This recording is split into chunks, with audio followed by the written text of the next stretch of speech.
Hey everyone, today I'm going to show you how to get all the follow-up actions from your calls directly with the click of a button from Slack. For example, if I click here send strategy or proposal, you're going to see that we receive strategy sent. It was sent to the email that is tied to this lead that we're getting a call with. So let's get started. As you can see, you can create any type of buttons or interactions, view details, add notes, mark this lead as high priority, assign someone to the leads, send contract invoices. Well, the sky's the limit. I have clients who have I'm waiting for you on the call, sending some requests for different audits and proposals that needed to do. So I'm going to show you how to create this and how to personalize it exactly how you want it. So we are going to use make.com for this, and the first thing we're going to do is set up a scenario for when some lead books a meeting. So if it's the first time loading up make.com, you're going to see when you create a scenario this little module with a plus. You're going to click on it and then select, first things first, the tool that you use for scheduling. So in my case, I use call.com, but maybe you can be using Calendly or even Google Calendar. All of them work, and I bet Make has also the other applications here. But the important thing to notice is that whichever one you're using, you have to select the trigger for when a booking was created, or a meeting, a call, whatever, and it has to have this instant tag, because without it, you can't trigger this instantly, and you want to know in the moment that the call is booked. So you would click this, it would ask you to create a webhook, and you just click ads, you connect with your own account, you give the name to this webhook and be your account name, and you'll be good to go. After that, what we do is, as you can see here, we create this router because we are routing these options if we received a discovery call booked or a strategy call booked. And this is what I use for me. Well, not exactly this example, but this discovery and strategy calls, but you may have an intro call or a proposal call. It doesn't matter, you just filter them here, with the payload event title. So you would have this booked call payloads when someone books a call, and you can do this test by double click on it or right clicking and clicking on run this module only, and it will be waiting for you to do something.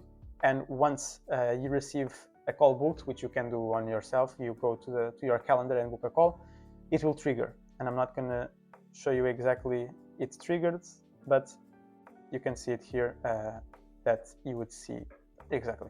You would see here how the informations would appear.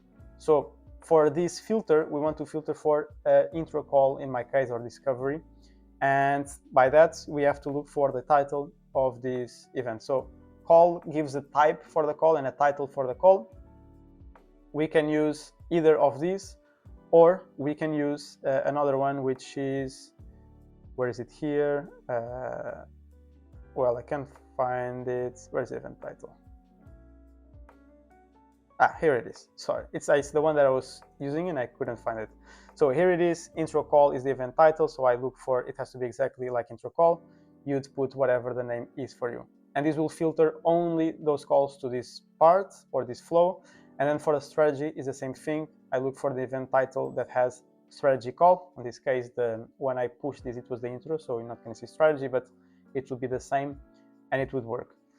Then for that, after, if it's the discovery call or first call that this lead is going to book into your calendar, what we want to do is create that lead into your CRM. So here the example is Airtable for the CRM, but you could use Monday.com or ClickUp or any other tool, even Google Sheets if you're using Google Sheets for it.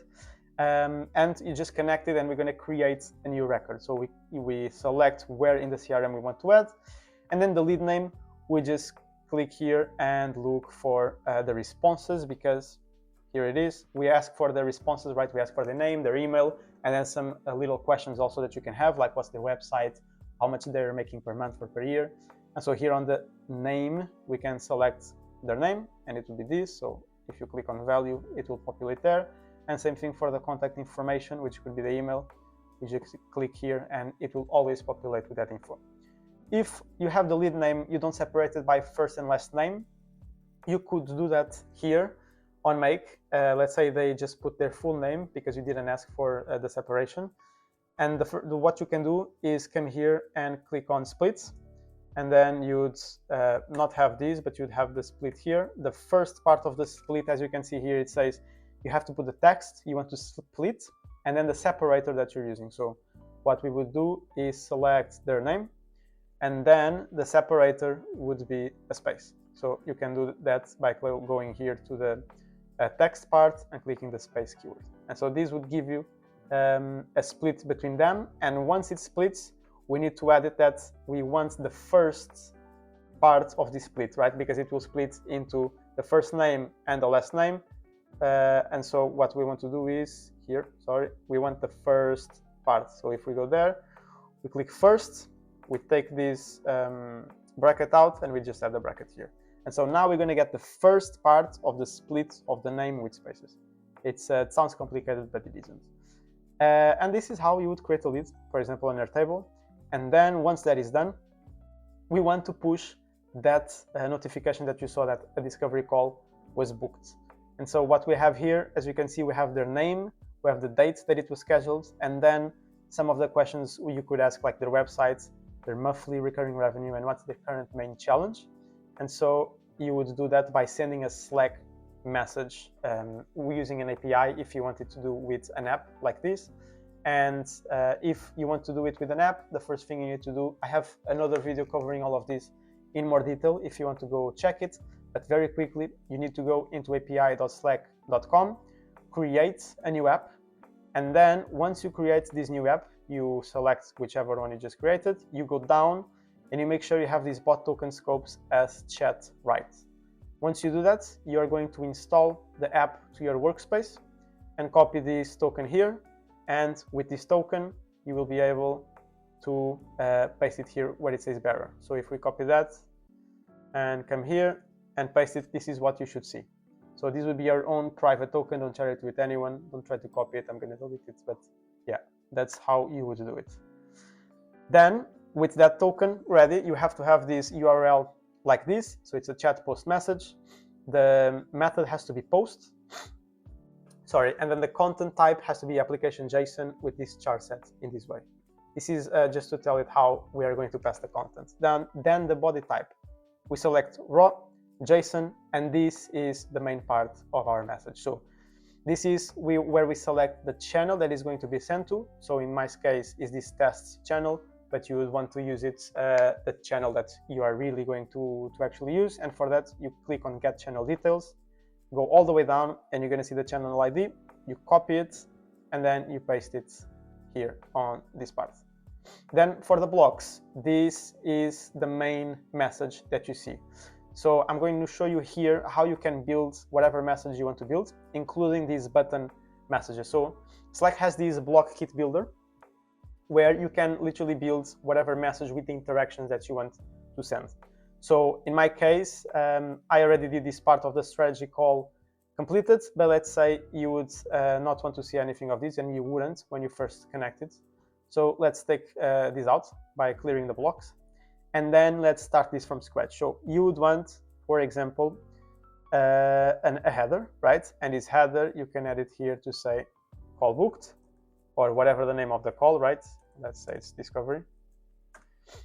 And then besides the header, we want the little message saying some information about the call. So we add this markdown because with markdown, we can do bold, crossed out, we can put links, etc.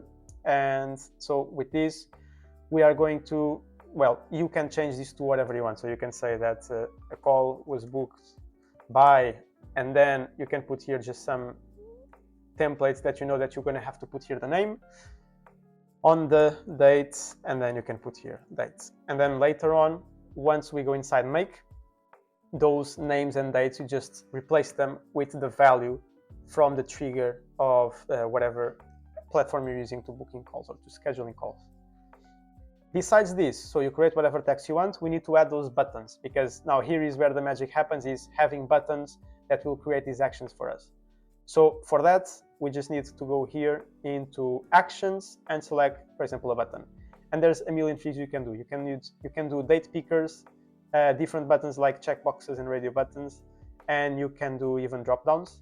But for simplicity reasons for this video, I'm just going to show you the simple button. So it would create like this. Here is where you would select the name that is there. So let's say it's, I don't know, send follow-up.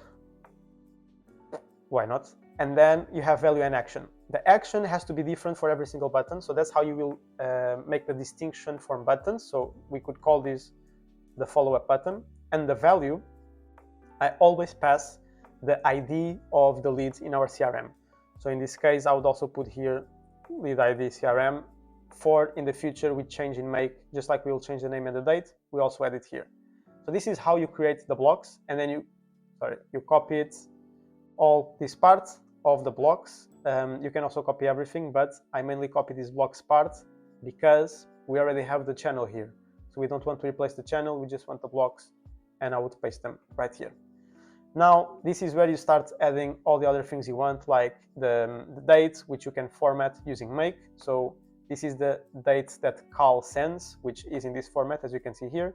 But if you wanted to pass as day, month, year, for example, and even time, you have to format the date using this part here. So in make, you go to the date and time part here, you click format dates, and then you have to pass the original dates, and then you pass the format that you want that date to be. So it will be day, month, year, separated with the dashes, and then the hour and minutes. This is how you format dates in make. Then I also added here the website, the MRR and the main challenge, and then the buttons. The buttons, here is where you add the value, remember, for the CRM ID. So this is where I put the CRM ID that we can grab it from, if you remember, the task that we just created, the record. So it's this ID here. If it's close or click up Monday, it will have their own IDs, and you just paste them here. For every single button that you do, you have to have the value with the ID. And the action of that button, again, is the one that changes. So if I want to block focus time, it would be block focus, mark priority, add notes, etc. So that's for the discovery call. And then for the strategy call, you would already have that leads, right? Because the strategy call would be maybe the second or third call that you have with them, maybe second. And so you grab that lead and you search for the email. To get the lead, you search for the email that booked that call.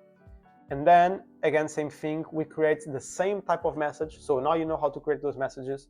You can play around with them, but it's just literally the same message or the same formatting, but with strategy call instead of discovery call. Here is the same things, you add the little text if you want, and then you change the buttons. And to change the buttons, it's again super simple. You just change the text that's in the button, you change the value to be the ID of this part here, not this one because they are not connected. And then you also change, of course, the action for the button. So here it will be view details, draft proposal, assign strategist, etc. So this is how you would create that. And then what you do is, I have this one here, but yes, what I also have here is you can add a bunch of things, because then the sky is the limit, as I like to say, because they book the strategy call, and let's say you have already a template for a proposal or a strategy deck that you want to do.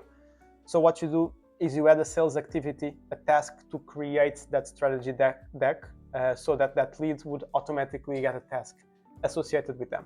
So you can do that, well, with here it's pending because it was just a CRM test that I did for the video, but you would put this in your own CRM and choose whatever names you want to give. But you can start to add tasks on the CRM to remember you for strategy booked, calls booked for strategy calls. So this is what you can add. And then there's a second step for this. So you can add this for however many calls you have. So discovery, strategy, onboarding, etc. And then we need to do a second scenario that is for the interactions for that specific app. So we have this app here that is sending all of these notifications that you just created, remember, here on the Slack API.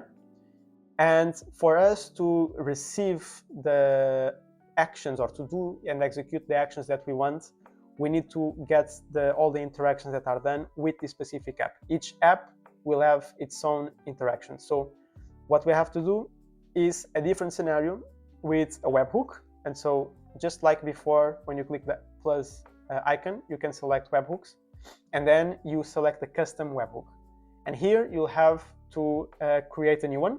So you'd click add, choose a name for it. So in this case, it could be the app name Slack webhook. You save it, and then you have to go to your app, go into interactivity and shortcuts, and then click here on the interactivity. You'd have to turn it on and paste the URL here. So here is where you would paste the webhook URL that you just created. So that you, for every interaction that this app has, it knows that has to send that interaction to the webhook that you just created. And then you just start creating all the actions that you want these interactions to do. So the first one is, or the first thing you need to do is Slack will send the webhooks in a non-formatted way. So you need to add this parse JSON module. And the only thing you have to do is pass the payload of that module here. And what that will do is give us a very nice formatted way to select everything we want to select. So for example, if we come here, you would see that on the other one, we cannot select anything because it hasn't been parsed. And here, just by adding this parse JSON module, now we can select everything. We can see where was the channel, which messages that did it have, and then what were the actions taken. So in this case, it was send the proposal PDF button that I just clicked before, but yeah, this is how you would select everything. So here is just like previously, we filter with the router to what actions we want to make. This is where we start making every single action you want that app to do. So every single time you add a new interaction, a new message with new buttons, you will have to go to this main scenario and add a new module on this router to do the step that you want to do. So let's give this, let's show you this example. So for the button saying that this is a hot lead and we want it to give higher priority, well, we are going to filter it by the action ID as always, because it's where we are determining which button is being selected. And we would see the action ID is here. So you would have it like this. You'd click action ID and then say you want the hot prospect. How do you know which actions IDs you have to put here? You just go back to the buttons that you created and you go see whatever action ID you have. So for all of them, you just copy and paste them and add whatever number and amount of buttons you want. Then once you do that filter, you start adding the actions that you wanted to take. So for example, for this hot lead, the action that we would want to take is mark it in the CRM. So we paste the record ID. Remember why we always pass the CRM record ID is because we have to, when we start doing the interactions, we have to know which lead we are doing the interactions for. So here we pass again the value in the actions. So it's not the action because the action determines the button. It's the value. In this case, this is was an example, so you're not going to see here, but the value will always pass the ID, right? So you'd put the value here. And then you just mark it as high. Let's say your interest level for this lead is high, and that's why you clicked on that button. Simple. And then you move forward with all the other interactions. For example, just another one is sending the proposal. You'd want to update the record ID. So here I have a random record ID, but what you would do is again go to actions and select the value. And then you can actually for this one was a copy. Yeah, sorry, this one was just the same as the interest level. You wouldn't need this on the proposal unless on your CRM you have a stage for proposal sent. I don't have any stage here, but let's say I don't know, let's say this lead source would be stage where we are, and I would select that it's proposal sent. And then this would update it as would pass the lead for proposal sent. Or opportunities. If you want to do opportunities, just replace every single time I said lead, replace it with opportunity, and it will obviously work. For that, then you can add an email. So this is the email that will send them the information. You grab their email address from what you just did here. You give them just some subject. You put like hi, name, whatever. Here is the proposal. You do whatever email you want to do, and then you map the proposal file. So let's say on the CRM you uploaded the PDF that you have before having the call, of course. And once it's done, it just grabs the file from your CRM, gives him whatever name you want to give. Doesn't need to be the original name, and sends to their email. And then the last step is informing us that that email was sent, which is what you saw here when I clicked on send strategy. It sent this little notification so that you can know that once you click the button, everything worked and the proposal was sent to their email. That's basically it. There's also this one here for when the calls are completed. I have a separate video on how to get notifications once calls are completed. It involves a different setup, but once you have that setup of knowing and triggering once a call was completed, in this case here it would just send a message on Slack, but on these examples you would add levels on top of this. So the next modules would be send additional messages with it was completed and here are the buttons, and this is just the same step over and over again. You select which buttons you want, what are their actions, and then what actions you want to do once those buttons are clicked. It's very simple and straightforward, and you're just going to be able to do any action and control almost your entire business through Slack, because this opens up a crazy world of opportunities to do inside Slack. So I hope you enjoyed the video. I hope it was really beneficial to you, and go implement this right now. Don't just watch the video and say, okay, that's nice. Go and implement it, because it's going to save you a lot of time, you and your teams a lot of time. And if you want to see more videos like this, subscribe to the channel, because I'm going to be doing one video per day every day this month around how to improve and optimize operations and systems for businesses using exactly AI, automation, and data. So stay tuned. Thanks for watching and have a good day.